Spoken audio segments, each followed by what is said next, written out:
Welcome to Desk Side With. Our guest today is James Donnelly, SVP of Crisis Management at Ketchum. James, please say hello. Hi there, Brian. James, we like to start these with a question about what you're working on these days. What's on your desktop? What are you working on? We're working on a tremendous amount. What we're really excited about is that I think we've moved from a period over the last decade where clients have stopped asking the question on whether they should have a crisis plan. I think we've gotten to the point now where many clients understand, many businesses understand that a crisis plan is necessary. What I'm working on now is making sure that companies have the crisis capabilities, which I feel are even more important than crisis plans. Well, maybe we can get into that in a little more in depth with some tips. Let's go to the news here. It's been big in the news the last 2 weeks, last month actually. The whole WikiLeaks story. What are the crisis implications and maybe lessons for clients and brands around this? Well, I think the implications, we can really just scratch the surface of the implications. I personally believe that the genie's out of the bottle, and whether it's WikiLeaks or any of the copycats that are going to be coming soon, I think that the implications are that companies are going to be exposed, just like governments are going to be exposed. And I think that has broad implications for what we do about it. I think that companies right now, large and small, should be really having assessments of where do we have risk? Are there things that have happened in our history that we aren't proud of? Are there things that have happened that could be taken out of context? And starting to put crisis plans in place, and not only messaging, but sort of what do we do about this now before those disclosures begin to get forced upon them. And there's a blog post on your blog about this. Can you give the audience that URL real quick, or the name of the blog? Sure. The name of my blog is jamesjdonnelly.com. It's my personal blog, and my opinions don't necessarily reflect the opinions of Ketchum. But on that very same post that you mentioned, we talk a lot about all of the different implications of WikiLeaks, and a lot of it boils down to just being ready for those forced disclosures. I think The Economist just recently called them guerrilla exposures and guerrilla disclosures. And it's really the crisis management of those situations are going to depend on the type of disclosures they are. In some cases, we're going to learn that there are situations that just lack context. And when any of the WikiLeaks or any of the competitors begin to expose the information, it lacks the context of whether that was a conversation that ultimately led to management shutting down a project, or whether it's a conversation completely taken out of context. So we're really going to have to see, I think the crisis responses to those situations are really going to depend on the type of disclosures that they are. So the steps for companies who haven't thought a lot about this right now is basically begin to engage in risk assessment and look what kind of information you can't afford to have out there and what your reaction would be. I think that's exactly right. I think that companies are probably going to also wisely be reminding employees that every electronic communication can be exposed someday. We are in a world now where almost everything gets transferred electronically. People sitting across from each other sometimes text each other just so they can hear each other better. And all of those electronic communications can be exposed someday. And there are probably some benefits to that and certainly some detriments. And everybody needs to be prepared for this new world. Are you aware of any brands in particular, companies in particular, that have been caught in the sort of the WikiLeaks dragnet? There are some that have been mentioned by media, and it will be, time will tell who gets exposed and who doesn't. The more important thing and the critical thing is for all businesses to be prepared, no matter how big or small you are, because I think this era of forced disclosure is upon us. All right, and that's probably the first answer to my next question from you. What are some of the biggest mistakes you see brands make when bad news does break, whether it's a recall, God forbid, a natural disaster, whatever the situation may be, an employee issue? What are the mistakes? And let's pick a number, 3 common mistakes, and how do they avoid those? Sure. And you mentioned when brands get into trouble, but this applies to brands and companies and organizations and services. The first one is waiting for a crisis to happen to actually begin managing it. I think that we're seeing, I've been very fortunate to work with some of the world's most recognized companies and brands, and And the common element I see with companies that do this well, the crisis response part well, is that they're aligned before the crises even happen.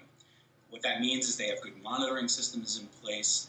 They talk about crisis and issues management as an ongoing endeavor, not just making sure the plans are up to date, but really meeting on a regular basis to say, where are our exposures? Where can we be taken out of context? Where can certain things be happening?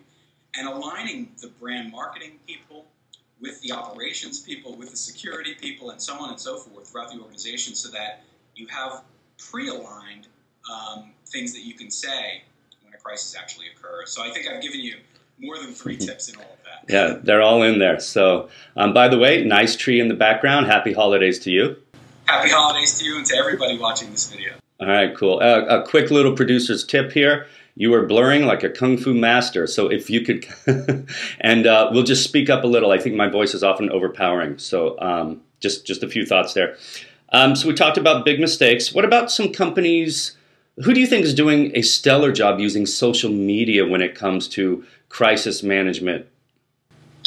Yeah, I won't name any specific companies, but I will tell you that there is a common element to those that are doing social media well, and that is companies that are aligning their social media efforts on an active basis with everything else that's going on in the organization.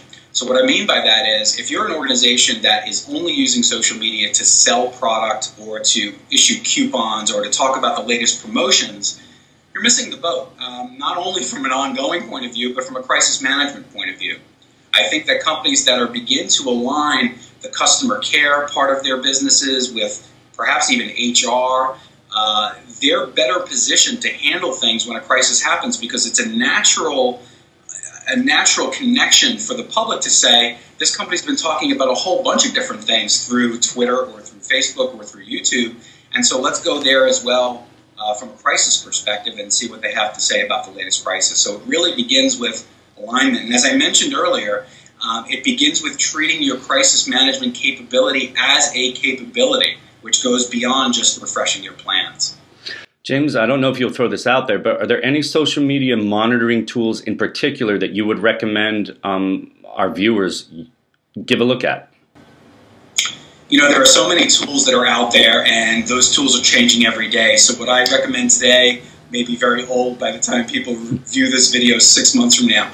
What I will say is that the companies and organizations really need to make sure that some level of monitoring is in place, no matter what tool that you have as an input. I think it's more important to make sure that there's a team of people at the very least that are looking at those inputs and evaluating whether these are things that need to be addressed or things that need to be ignored. There's a lot of dialogue out there and chatter that probably can be ignored, but there needs to be a structure in place to deal with those inputs regardless of the monitoring tool that you use. Okay, in the spirit of the new year, which is coming up right around the corner, if you were to, I love numbers, you can tell, if you were to throw out, 2, 3 New Year's resolutions, that crisis preparedness, New Year's resolutions that you wish companies would make across the board, clients or otherwise, what would they be? The first resolution would be to treat your crisis management capability as a capability and not just a plan. Make sure that there are teams of people in place that have worked together, that they're aligned in their crisis response. So that's the first one.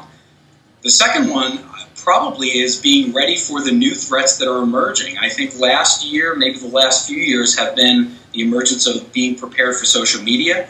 I think the next decade or so is going to be on this concept of forced disclosures. And I think the third resolution, I'm going to throw this out there to people that do what I do for a living, and that is the crisis management people out there. I hope we all come to a resolution to not do as much crisis punditry that's out there that focuses on the superficialities of crisis management. It's been astounding to me over the past year how many crisis management pros like myself feel very comfortable talking about the latest crisis of the day with only the information that's available through public means. I think it's a mistake. I actually think when we talk about such and such spokesperson should have said this versus that, we focus on the superficialities of our business. And I think for a public relations pro, that you lose some credibility with CEOs and the C-suite when you do that. You know, we've fought so hard and so long to get a seat at the table. Let's not lose that by focusing on some of the superficialities of crisis management and really being the Statler and Waldorf off on the sidelines commenting on every crisis that's out there. It's probably a bad practice for our industry.